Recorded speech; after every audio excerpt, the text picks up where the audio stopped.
공수처법에 한 말씀 좀 해주세요. 공수처요? 예. 공수처. 저는 뭐, 조선시대, 왕정시대로 다시 회귀한다, 이렇게 보거든요. 뭐 사실은 공수처 부분은 제가 좀 안타까운 거는 당시에 제 기억에 아마 2018년도 12월 중순에 예, 12월 15일 정도 돼. 이인영이가 더불어민주당 원내대표 했을 때로 기억하는데요. 예, 2018년 12월 15일인가 그렇죠? 그 정도 되죠. 그때 이제 나경원이도 이제 원내대표였고, 예. 그리고 아마 기억에 당시 아마 2019년도 총선이 있었잖아요. 예. 자, 이거 총선을 이제 앞두고 각 당들이 굉장히 자기들 의석을 이제 많이 확보하려고 예. 꼼수를 많이들 부렸어요. 예, 예. 그 중에 이제 소수 정당들이 이제 의석 확보하려고 이제 연동형 비례제에 관심을 많이 가졌죠. 대표적인 인물이 아마 국민의당입니까? 손학규 씨가 예. 당대표로 있을 때 아마 강력하게 연동형 비례제를 아마 주장했을 거예요. 그 단식도 했을 거예요. 예. 근데 결국 그때에 이 나경원이나 그 당시에 뭐 김무성이도 이쪽 얘들이 이 당을 장악하고 있는 상태였으니까 예. 얘들 아마 좀 꼼수를 가지고 얘들의 입장에서 뭐냐면 핵심적으로는 내각제 개헌을 하려고 계속 시도했거든요. 예. 그러면서 이제 소위 그걸 가지고 협상을 하려는 어떤 소재로 삼으면서 저쪽 이제 좌익들이 요구하는 아마 패스트트랙하고 공수처법과 선거 연동형 비례제 등등 여러 가지 당시 좌익들이 여당이죠. 얘들이 요구하는 그걸 받아들이면서 원포인트 개헌을 이제 가지고 이제 딜하겠다 이런 식으로 아마 합의를 했을 거예요. 예. 그러니까 얘들은 이제 공수처법 같은 거에도 너무 가볍게 생각했던 거죠. 제가 지금 보면은 소위 보수 우익이라고 했던 정당들, 이런 정치 세력들, 뭐 사쿠라들이죠. 근데 얘들은 뭐냐면은 초지일관 박 대통령 탄핵 관계도 사실 이 내각제 개헌과 매우 밀접하게 연결돼 있다, 정치적으로. 예, 예. 얘들은 사실은 당시 탄핵 같은 경우도 좀 빗나가지만 탄핵 때도 결국은 개헌을 해서 내각제 하려는 게 이 김무성이나 얘들 탄핵을 주동했던 이 세력들이 핵심적인 어떤 배경이었다고요. 네. 그러면서 어쨌거나 개헌해야 된다고 했는데 그때 당시에도 아시다시피 이게 황교안 사무총장 허수아비를 내세워 가지고 예. 이원집 정부제로 하려고 했던 게 얘들의 정치적인 의도였거든요. 그렇지. 거기에 이제 박 대통령 개헌을 워낙 완강하게 이제 거부하는 분이었으니까 결국은 아마 얘들이 아마 여러 가지 뭐 등등 이유에서 박 대통령을 이제 탄핵시키고 이제 결국은 개헌도 물 건너갔죠. 그런데 기본적으로 홍석현이나 얘들 자체는 내각제라는 개념을 항시 지금 김종인도 마찬가지일 거예요. 내각제의 어떤 열망은 얘들은 정치적으로 굉장히 거기에다 미래를 못 버리고 있다고요. 그러면서 제가 왜 이 말씀 드리냐면은 연장선상에서 당시 2018년도 12월 15일 날 합의 각서를 만들 때 마지막 7항에 아마 원포인트 개헌이 들어가 있다고요. 그러니까 얘들은 다른 거 다 줘도 좋다. 개헌만 하면 된다. 이것이 당시 이제 이 나경원이가 김무성이하고 얘들이 가지고 있던 기본적인 의도였다고요. 그러니까 얼마나 어리석냐 하면은 결국은 개헌이라는 게 쉽진 않은데 대신에 이제 좌익들이 요구하는 걸 다 집어넣어 줬다고요. 손학규가 요구하는 연동형 비례제 그걸 담았죠. 물론 당시 민주당은 연동형 비례제를 선호하지는 않았어요. 왜?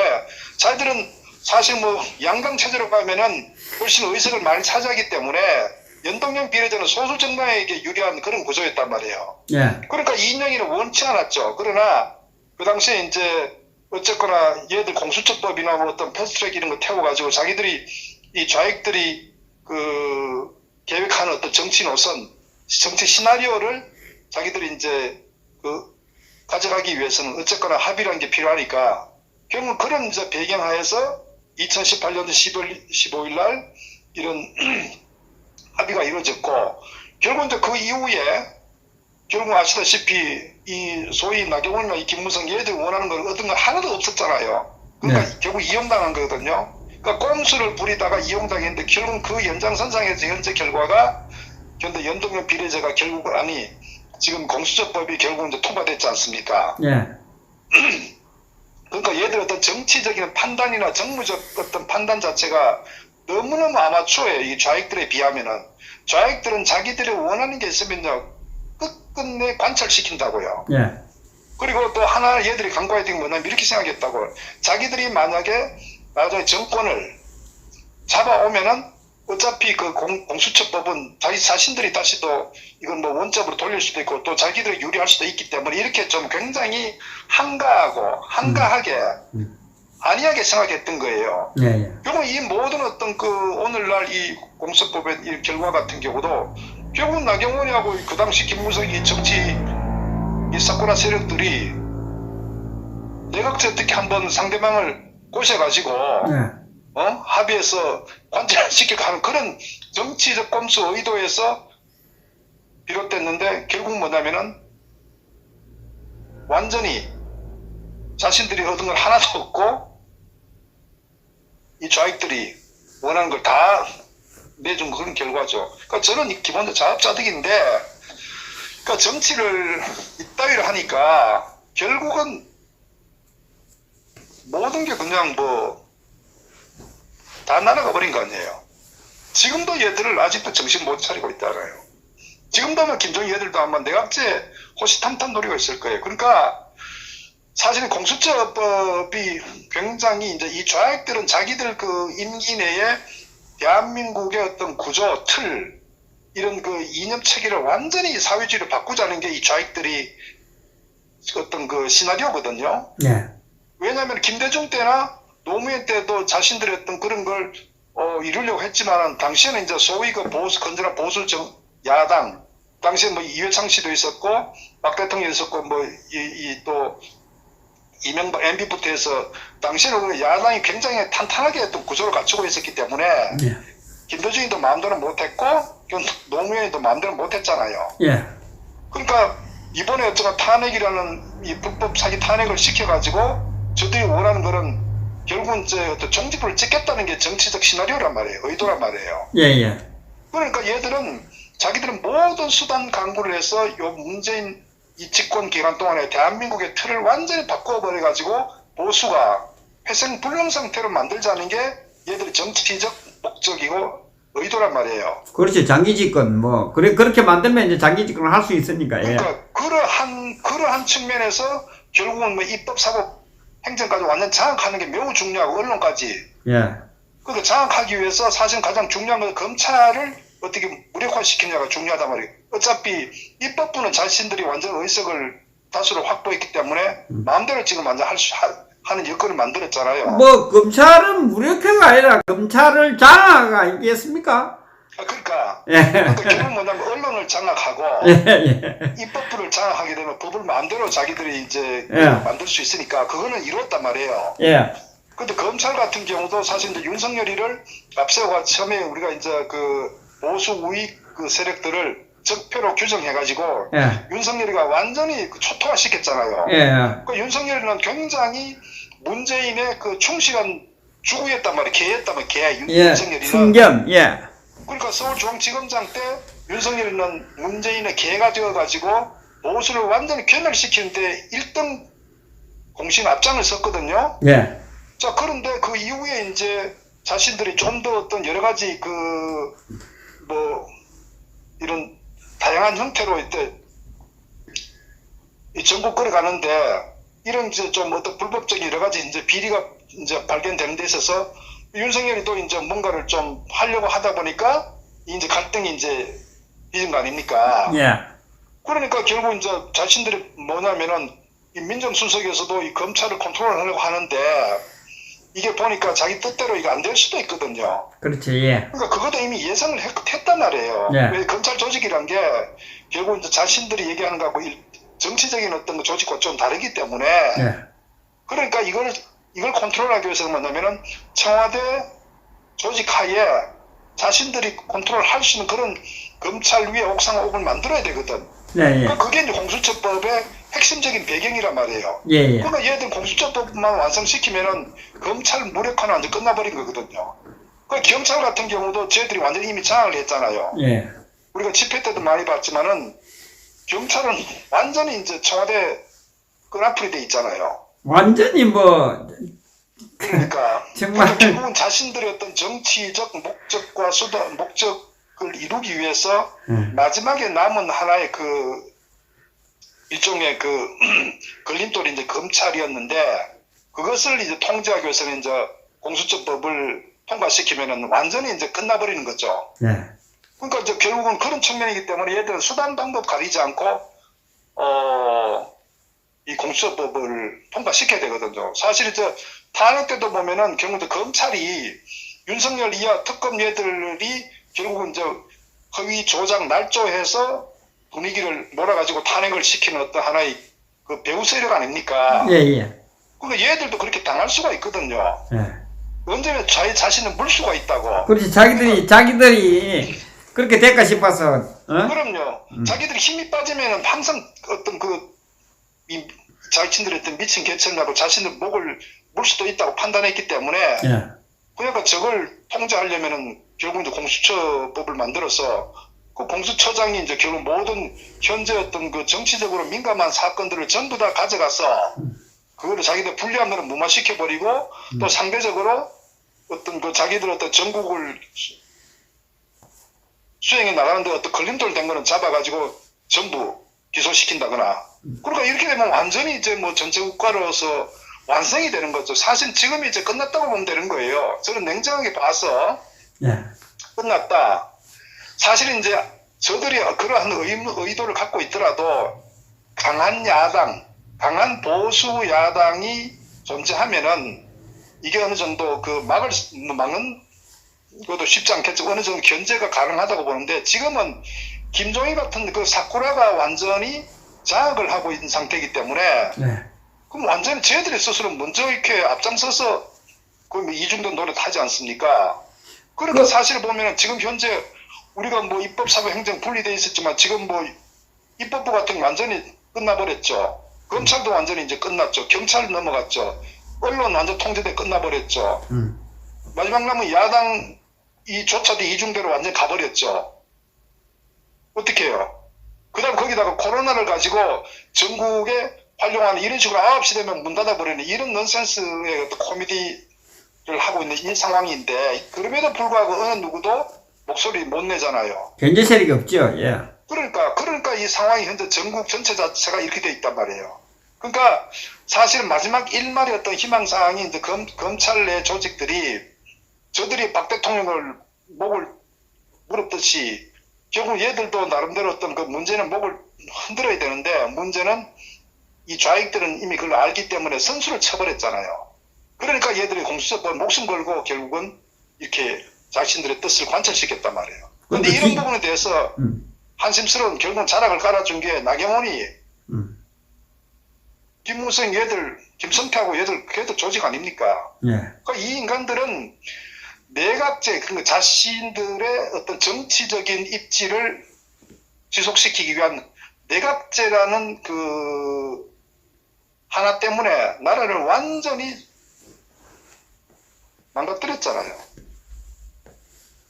지금 현재 뭐 전체적으로 상황 보면 그런 상황이기 때문에 우선은 왜냐하면 우리가 정확한 상황을 이걸 알아야 그 다음에 어떤 해법이든 대안이든 우리가 이제 가져갈 수 있는데 저는 뭐 이런 상황이기 때문에 실제 가장 중요한 거는 어쨌거나 뭐 지금은 완전히 장악됐지만은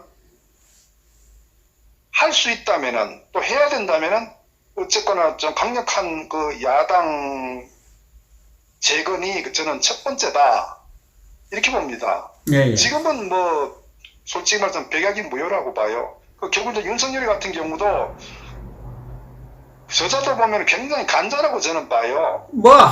그 쇼하는 거 아닌가요? 저는 지금에 있는 그 뭐 여러 가지 사건들, 울산 뭐 옵티머스 뭐 이 지금 당면한 이것을 매몰시키기 위한 뭐 쇼다 저는 이래 보는데 우리 박사님은 저는 그렇게 봐요. 결과적으로 윤석열은 누구보다 자기 자신이 잘 알 거란 말이에요. 그렇죠. 예, 같이 자기 했고 왔었기 자신은 때문에 예. 어떤 경우는 보수의 하나의 그 대안 세력이 될 수 없다는 걸 너무나 잘 안다. 왜냐면은 정통 보수의 어떤 대표 주자가 박근혜 대통령 아닙니까? 예. 근데 결국은 자신이 이 태블릿 PC 조작에 가담에 어떤 핵심적인 역할을 하고 또 홍석현과 만나가지고 여러 가지 부분들 이런 추후에는 이런 모든 게 밝혀져야 되겠지만 이런데 1등 역할을 했고 자신이 잘 알잖아요. 예. 그런데 자기가 정치를 했을 때 좌쪽에 할 수 있게 우회에서 할 수 있겠어요. 막말로 작년 같은 경우 보더라도 국정감사 할 때도 윤석열이를 굉장히 재작년 2017, 8년도, 9년도까지는 아마 좌익 정당에서 윤석열을 굉장히 띄웠다고요. 왜? 네. 자신들은 원하는 거를 윤석이 개가 돼가지고 너무나 잘해줬기 때문에. 잘해주니까. 예. 그러니까 국정감사 때 좌익 의원들이 얼마나 윤석열을 띄웠습니까? 예. 그러니까 그건 윤석열이는 좌익이지 우익이 아니죠. 네. 그러니까 이 문재인 정권 태동 때부터 윤석열이는 굉장히 역할을 열심히 했기 때문에 그 공로로 5단계 파격적으로 승진된 서울중앙지검장 됐죠. 중앙지검장 돼가지고 문재인이가 2017년 5월에 청와대에 들어가면서 다 잡아놨잖아요. 예. 그리고 박 대통령 이런 30년 9년까지 모든 세력들 다 누가 집어넣습니까? 서울중앙지검장 정찬이 윤석열이가 집어넣었잖아요. 맞습니다. 예. 그러니까 그런 상태인데 윤석열이가 어떻게 우익이 될 수 있으며 우파가 될 수 있으며 윤석열이가 마음만 하면 계속적으로 집어넣었으면요. 무시하고 있으면은 윤석열이도 아마 좌익에 또 나름대로 대표 주자 한 명 될 수도 있어요. 그러니까 윤석열 스스로도 본질적으로 윤석열이는 보수파가 될 수가 없다고. 설사 자신의 어떤 가치나 정체성이 보수라고 하더라도 자신이 저질렀던 죄값, 자신의 어떤 어떤 근본적인 어떤 그런 구조 노선에 빠지는 거예요. 그러니까 윤석열이는 이래서도 저래서도 못한다고요. 그러니까 때문에 그것이 좌익에 봤을 때 윤석열의 아킬레스이기 때문에 윤석열이가 만약에 정말 이 정신 나간 이 사람들에서 보수의 하나의 대권 주자라고 한다 하더라도 요번에도 그렇잖아요. 추미애가 태블릿 PC에 대한 문제도 좀 언급을 했었잖아요. 예. 그게 무슨 얘기냐? 여차하면은 윤석열의 어떤 한 행위에 대해서 까버리게 되면 윤석열이 한 방에 날아가 버린다고요. 그러니까 어떻게 보면 좌익에서는 윤석열이가 보수의 대표 주자가 되기를 바랄 수도 있어요. 그러니까 저는 그래서 이 윤석열에 대한 어떤 망상은 버려야 된다. 그리고 윤석열의 어떤 실체에 대해서도 정확히 직시해야 되고, 그리고 윤석열이가 정말 천하나 만약에 어떤 그런 의지와 뜻을 갖고 있다면 벌써 어떻게 결단을 내려야 되겠죠. 계속 보면 쇼만 하고 있잖아요. 그러니까요. 예. 그러니까 그런 부분들을 좀 정확히 좀. 근데 보수파들이 이제 박근혜 대통령 버리고 윤석열을 지지하는 이 사람들 정신 나간 사람들 아닙니까? 정신 나간 문해충들이 많이 있죠. 사실은요, 지식인이든 법정도 보면은 정신 나간 자 굉장히 많아요. 그러니까 본질적으로 왜 나라가 이렇게 망가졌는지, 거기에 관련자들이 어떤 행위를 했는지를 조금만이라도 관심 있게 보면은 버릴 자, 결국 어떤 그런 부분에 명확한 판단이 있을 텐데, 그냥 문재인이 워낙 개판 치는데 문재인의 다소 어떤 좀 저항하는 그런 세력이라고 하니까 그냥 그걸 그냥 막 너도 나도 할 것 없이 우리의 희망이다 이런 식으로 이렇게 인식을 얼마나 잘못되었습니까? 좌파들도 참 웃겨요. 윤석열하고 그 당시에는 처음에는 그러더만 요사이는 완전히 뭐 왼수처럼 이렇게 하는데 도대체 어차피 자기들과 뜻이 맞으면은 뭐 한편이고 예. 아니면은 뭐 저기 좀 뭐 저 완전히 뭐 거죠. 완전히 쳐내버리고 봐 완전히 막 뒤도 돌아보지 않고 쳐내는가 봐요. 지금도 만약 윤석열이가 또 자기들 말 잘 들으면 또 윤석열 띄우겠죠. 그러니까 뭐 저는 어쨌거나 뭐 좌익들은 좌익이지만은 뭐 현 상황에서 보수 우파의 어떤 그런 강력한 세결제 필요한데 저는 이제 그것이 하나씩 우리가 이제 그 앞으로 나아가야 될 때인데 사실 뭐 공수처 뭐다 이건 다음 얘기고요. 지금 우선 내부의 어떤 그 세력 결집이 저는 핵심이라고 봅니다. 그것이 첫 자국이고 그것을 통해서 이제 정치적 어떤 이슈에 대해서 하나씩 좀 그 투쟁해 나가는 뭐 그게 중요한 거 아닌가. 사실 이번에 이제 미국의 어떤 그 트럼프도 보면서 우리가 배워야 될 점이 참 많은 게 예. 미국 사회도 사실 이게 민주당과 공화당 간에 굉장히 그 세력이 이렇게 그 갈등적 구조인데 요번에 아시다시피 대부분의 언론 같은 게 완전히 그 좌익화돼 있잖아요. 예. 소위 딥스테이트라는 이 좌익화돼 있는데 그런데 이 트럼프가 하는 거 보면 굉장히 전략적이고 판단을 아주 잘하고 이 판을 잘 만들어가고 있다고요. 사실 이제 어떻게 보면 미국도 뭐 메이저들은 완전히 전부 민주당 편이니까 그럼에도 불구하고 힘이 이제 대통령이지만 지금 막 힘이 굉장히 좀 열세 있는 부분 그 CIA든 FBI든 뭐 전부 다 저쪽 편 아닙니까?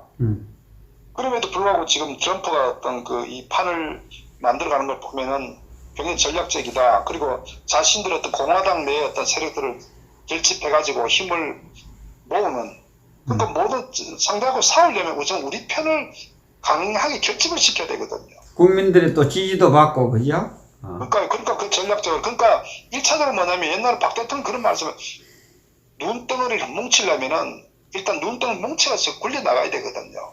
그러니까 우리 내부의 세력을 일단은 힘을 키워야 된다고요. 키워가지고 그 다음에 눈덩이처럼 만들어서 상대와 싸워야 되는데 지금 현재 그 보수파 가장 정말 뼈아픈 어떤 그런 그 현 주소는 지금 구심점이 없다는 거. 그리고 좌익 이중대만 있고 지금 그것이 저는 뭐 어쨌거나 우리 보수파의 또 미국과 비교했을 때 가장 좀 차이 나는 또 우리가 해야 될 또 그런 과제 아닌가 이렇게 생각합니다. 예. 그리고 지금 그 아까 이제 이야기했는데 공수처법하고 그 연동형 비례대표제 할 때 있지 않습니까? 네.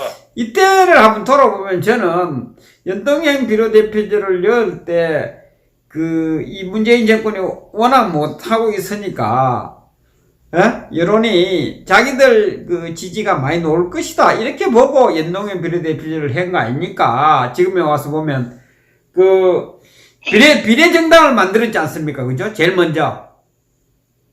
그죠? 아니 이제 미래통합당이 비례정당을 더불어민주당도 국민들로부터 지탄을 받을까 싶어서 조심을 했는데 그 국민의힘당이 제일 먼저 비례정당을 만들었거든요. 그 싹쓸이 하겠다는 거 아닙니까? 결국 싹쓸이 했잖아요. 네네. 예, 싹쓸이 했잖아요. 그 국회의원 의석은 많이 확보하지 않았지만 사실상 이 보수우파들을 이계 정당으로 확실하게 만들었지 않습니까? 그죠? 네. 그것이 이미 알고 했는 건지 모르고 했는 건지 비례정당을 만들 때는 이미 그것을 알았을 것으로 보거든요. 저는. 그리고 또 지금 이번에 그 사회론자 부정선거라든지 이 부분은 국민의힘당이 아니다라고 하고 있는데 제일 이제 걸려와서 의심스러운 게 국민의 그 힘당 그 당사 420억 주고 샀거든요. 네. 420억 샀는데 지금 그 한교안이 있을 때 그 집회를 광화문 집회를 세부인가 하고 돈이 없어서 못하겠다 하면 할 때 몇 억씩 들어가니까 그러면서 가수원으로 튀었잖아. 튀었고, 자유한국당 당사를 팔아서 정리를 해서 뭐 확실한 그 내용인지는 모르겠지만, 그 돈을 몇십억씩 다 나누었다고 그러거든요. 그래서 돈이 하나도 없고, 그래서 저쪽 영등포 쪽으로 당사를 옮겨갔거든요. 근데 4.15 선거를 치르고 나서 420억짜리 당사가 생겼거든요, 갑자기. 네. 이상하지 않습니까? 그러니까 선거가 부정선거가 없었다고 이야기하고, 또 당사가 하나 생겼다는 거예요. 결국 63, 36 딜이 있었다 이런 이야기도 있거든요. 그런 이야기 혹시 들어보셨습니까? 아니요, 저는 글쎄요, 그 정도까지 저는. 그런데 이상한 게 420억이 돈이 어디서 났느냐는 이야기예요. 글쎄요. 돈이 하나도 없었는데, 그리고 그 국회의원 103석에 대한 국가에서 주는 보조금이 있지 않습니까? 그거는 써야 되는 돈 아닙니까? 그죠? 네. 건물을 살 돈은 아니잖아요.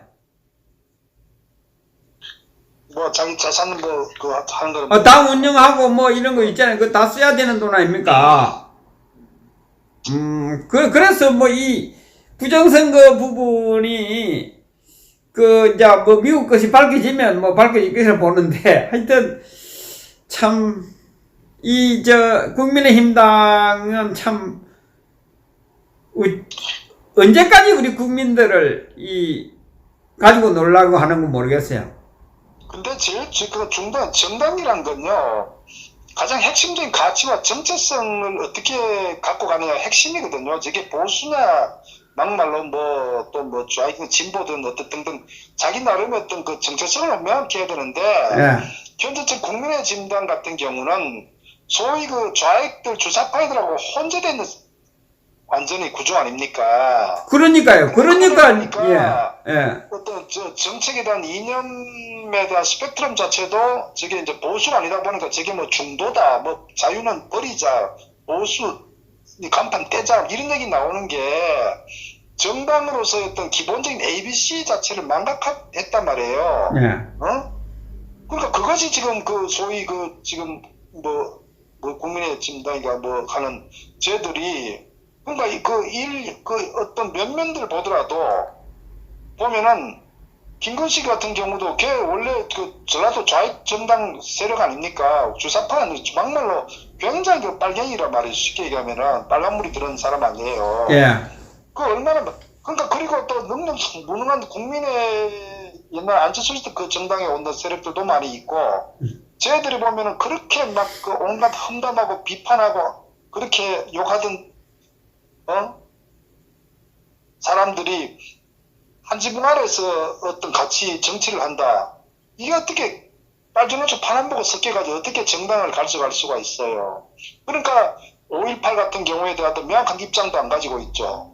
그리고 어떤 자유땡이 어떤 얘기했을 때 한미동맹 이 관계 같은 경우도 명확하게 좌익들이 저렇게 했을 때 얘들이 사와야 되거든요. 보수의 어떤 가치를 바로 잡으려면은. 그러니까 또 어떤 한미일 외교 전략 같은 경우도 보면은, 그러니까 한마디로 썩었고 용기도 없고 비겁한 놈들이고, 그러니까 저는 몽땅 그냥 가져갖고 아버지 탄광에 갖다 저는 우리 김성수 박사님이 그 정도 이야기하면 그런데 국민의 힘당은 저는 김종인 비대위원장이 전장을 한 것도 아니잖아요. 그죠? 좌파에 있다가 왔잖아요. 대통령 만들고 왔잖아요. 정말 미친놈들이라고 생각해요. 그러니까 그런 사람이 그게 비대위원장으로 와고 좌파들이 들어와 있고 국민의힘당을 좌파 정당으로 장악하기 위해서 들어온 거 아니겠습니까? 그러니까 저는 제 상식 납득할 수가 없는 게 김종인이가 문재인하고 같이 짝짝꿍이 돼가지고 지난 총선 때 자신들이 결국 상대방이 했던 적장 아닌 적장. 그 적장이고 그런 노망난 노인을 데리고 와가지고. 데려올 때 국회의원들은 다 뭐했어요, 그러니까. 선대위원장 한다 그러고 그 다음에 좋아요. 이호된 그러면 선거에서 완전히 전패를 했잖아요. 예. 그랬으면은 정치란 거는 자신들이 잘못해서 결과에 대해 책임지는 게 정치란 말이에요. 예. 그러면 총선에서 하나 폭망을 했단 말이야. 그러면 김종인에 대한 책임을 물어가지고 완전히 그냥 도태시켜버려야 되는데 왜 그 인간을 다시 또 끌어들이냐 이거죠. 나는 그 자체가 상식이 있는 사람이라면은 예. 상식이 있다면 저는 도저히 이해할 수가 없어요. 아니, 더불어민주당 확실한 이중대 하려고 하면 아무 소리 안 해야 되는 거죠. 그러니까 김종인을 끌고 온 놈들도 전부 다 저 아오지 갖다 묻어야 되지. 저는 그러니까 이 국민의 진당은요 정당이 아니에요. 정당도 아니고 그 정당의 ABC에도 걸맞지 않고 그다음 더더구나 또 보수 우파적 어떤 그 이념 가치적 관점에서도 지향하는 어떤 노선 자체도 전혀 아니고 그러니까 저건요 저 쓰레기 집단이라고 보는 거예요. 쓰레기 집단. 좀 더 표현하면 양아치 쓰레기 집단. 그래서 저기에 몸담고 있는 것도 전부 비겁한 놈들이에요. 정말 물론 그 중에 제대로 된 사람도 있겠지요. 그러면 나라가 이렇게 망가지고 당이 저렇게 정체성 없이 오락가락하고 이념 가치도 없고 지금 이 주사파 문재인 이 일당들이 이렇게 나라를 망침에도 불구하고 외교적으로도 완전 고립되어 버리고 모든 부분이 경제부터 망가지면은 그럼 거기에 대해서 누군가가 올바른 정신이 박혀 있다면은 당내에서 투쟁을 하든 뭔가를 해야 될 거 아니에요. 아니면 뭐 의원 개인 자격으로도 어떤 시민사회단체들하고 같이 교류를 하면서 뭔가 투쟁한다고 해야 될 거 아니에요. 근데 거기만 들어가면은 전부 다 쥐지군듯이 입 다물어요. 강원도 포수죠. 그게 도대체가 정치한다는 자들이 제 상식 납득할 수가 없어. 그렇기 때문에 저게 뭐 하나둘 할 거 없이요. 전부 썩은 인간들이에요. 그거 안 보세요. 뭐 각상도 그나마 그 사던데 그게 옳은 인간 하나도 없다고 봅니다. 저는. 이거 막말 박근혜 대통령 초기에 정무수석, 민정수석 했잖아요. 민정수석. 예. 그러면 누구보다도 이런 탄핵의 과정을 잘 알 거 아니에요. 제가 이 정도 어떤 판단하면은 그런 정치 중심에 있으면은 곽상도는 더 잘 알 거 아니에요. 예. 그러면 자기가 모신 죽음 같으면 그런데 그 사과를 한다. 그거는 미친놈이죠. 그러니까 제가 하나같이 도대체가 좀 더 뽕을 맞았는지 저는 이해할 수가 없어요. 정말 미친놈들 정치를 왜 하는지. 정치는 자기 행위에 대한 책임과 역사의 평가를 받는 게 정치고 정치인이란 말이에요. 그런데 나라가 이 개판되는 원인이 있잖아요. 명확하잖아요. 예. 막말로 100번 1000번 양보해서 문재인과 정말 정치를 굉장히 잘했다고 가정합시다. 예. 그랬다 그러면 또 나름대로 자기 합리화시킬 수 있는데 그게 아니잖아요. 그러면 오늘날 이런 나라가 망조가 들었는 원인이 명확하잖아요. 탄핵 때문에 그렇잖아요. 그리고 탄핵 자체도 올바르게 잘못된 것에 대해서 너무나 명확한데 거기다 사과를 한다. 뇌 구조가요. 한번 살펴봐야 된다. 저는 상식으로서 도저히 납득할 수가 없고 가끔씩 내가 잘못됐나? 아무리 돌이켜봐도 저는 이해할 수가 없어요. 그러니까 저런 인간들이 모인 집단이 소위 국민의 진당이란 집단이라고. 전부 다 비정상들이에요, 저것들. 근데 보니까 그 국회의원들은 국회에서만 여야 이러고 있지 국회 정문 밖에 놓으면 행님동시행 크고 어깨동무하고 술 마시고 그것도요 다 과거에 지금 낮에는 야당이고 밤에는 한편으로 하는데 그건요 나라가 태평성대일 때 그야말로 정말 안정적으로 국정이 운영되고 문제가 없을 때 그럴 수 있어요. 그렇다 치자고요. 근데 지금은요 나라가 지금 완전히 망했잖아요. 왜 망했는지 뻔히 원인 결과가 명확하지 않습니까? 그럼에도 불구하고 나 몰라라 목소리 죽이고 비겁하게 침묵하고. 그 탄핵을 시키고 이 나라 이지게 만드는 그 세력들로 같이 하겠다고 들어가잖아요. 가만히 있다가. 참. 그러니까 그러니까 한마디로 미친놈들. 그러니까 뇌구조가 정상 아니라고 봅니다, 저는. 병원에 가서 검사 맡아봐야 되겠구만. 제가 볼 때는 정말 전부 다 몽땅 잡아가지고 아버지를 다 보내야 돼요. 정말입니다. 우리 김동수 박사님 저 정도 이야기할 것 같으면, 저 정도 이야기하면 정말로 가야 돼, 정말로. 어? 요덕 그 수용소로 보내든지, 뭐, 아오진 탄광으로 보내든지. 왜냐면요, 사실 이게 뭐 좌익이다, 우익이다, 뭐, 또 뭐 정치 누구나가 중요한 게 아니고, 나라가 부강하고, 국민들이 행복하고, 경제적으로, 힘든 사람이 최소화되는 그것이 정치거든요. 예. 그게 뭐 좌익이 그렇게 하면은 좌익도 좋아요. 또 우익, 그러니까 좌익, 우익이라는 개념 누가 국민을 위해서, 국가를 위해서 정치를 잘하느냐. 자기 희생과 자기 양보와 리더십을 가지고 그게 정치인데 지금은 전부 다 국민을 도탄에 빠뜨리잖아요. 나라를 파괴시키고. 네. 여기에 지금 좌든 우든 지금 뭐 전부 사고가들이죠. 뭐 그러니까 그 지금은 저 정치 세력들은 몽땅 잡아가지고 아버지를 보내야 된다는 거. 저는 역사적으로 저는 뭐 너무나 큰 죄를 지은 자들이기 때문에 절대 용서할 수도 없고 저는 용서될 수도 없다고 봅니다. 그래서 좀 국민들이 좀 악성을 좀 했으면 좋겠어요.